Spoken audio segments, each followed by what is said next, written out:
Hey, what's up? It's Jake, and I suck at Kubernetes. So tonight we're going to do my Kubernetes warm-up, and then I'm going to show you an application that I built that I'm going to use to help with my Kubernetes daily workout. So the first thing I'm going to do since I'm on a Windows machine is I'm going to open PowerShell as an administrator, and I'm just going to check that my Minikube status and see that it's running. And I'm also going to do a Choco upgrade Minikube and see if there's any upgrades available. And there are not. And then I'm going to run a Choco upgrade Kubernetes-CLI, and I can see that there's also no upgrades available, so I know that my cluster is up to date and everything is running the most current version that it can. So to get my keyboard under my fingers, the first thing we're going to do is we're going to check our pods, our deployments, and our services. So what I'm going to do is I'm going to make an alias for k equals kubectl, so I don't have to type it over and over and over and over. And then I'm just going to say k get pods dash capital A for all namespaces, and see that I have kube system pods running for all the control plane.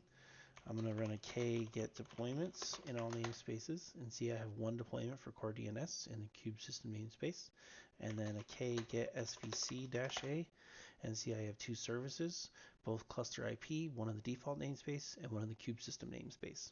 So this is perfect. That means that my cluster is nice and clean. There's nothing running in it. So now that we're done with that little warm up, we can move on to something else. So let me show you the application that I wrote. So my goal here was to create a list of tasks for each day. So Monday would have a list of workout tasks, Tuesday would have a list of workout tasks, so on and so forth. And the way that it kind of worked in my mind was that each day would have a different area you would work out or muscle group, right?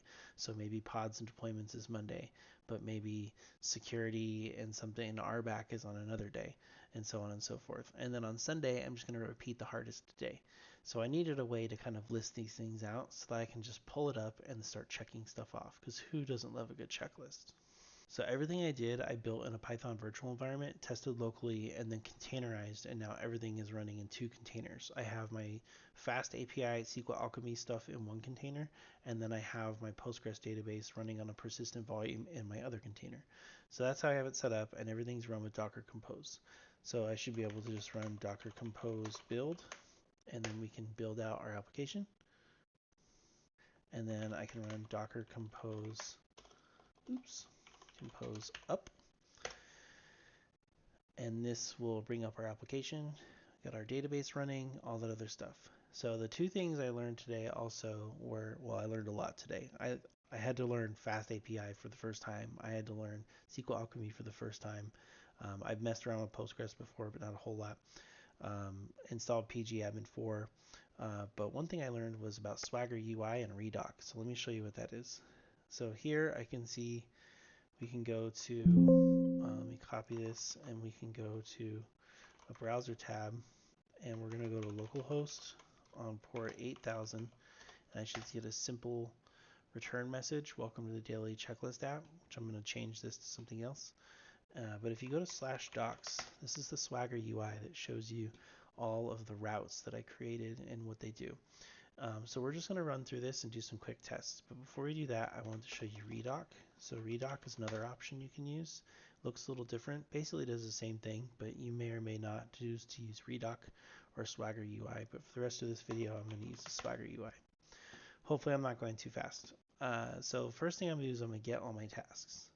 So I'm going to try this out, hit execute, and we can see that I have two tasks. Determine the number of deployments in all namespaces. That happens on Monday. And determine the number of running pods, which happens on Tuesday. So that works. So we can minimize this, and maybe I want to do a get request and check for specific days. So I'm going to do a get request, and I'm going to put Monday. So this should filter only things on Monday, and we can see here we get one return value for a task occurring on Monday. So that seems to be working. I did write in some error handling and data validation to make sure that there's no duplicates and stuff like that too. So let's try to post a task. Let's say we want a Wednesday task. So we say, okay, we're going to try this out. We're going to say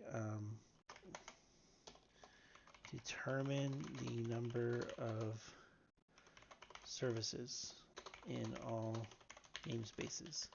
And we're going to say we want to do this on Wednesday. Wednesday. Execute. and then boom, I now have a new response. And we can double check this by doing get all tasks again, and I should see 3 items in the database. And I see 3 items in the database. So that's working. So now we can test, let's mark one of them complete. So I can try this out. We want to do some check stuff. So I'm going to do determine the number of running pods as the title. The title is my index. That's how I make sure I don't duplicate anything.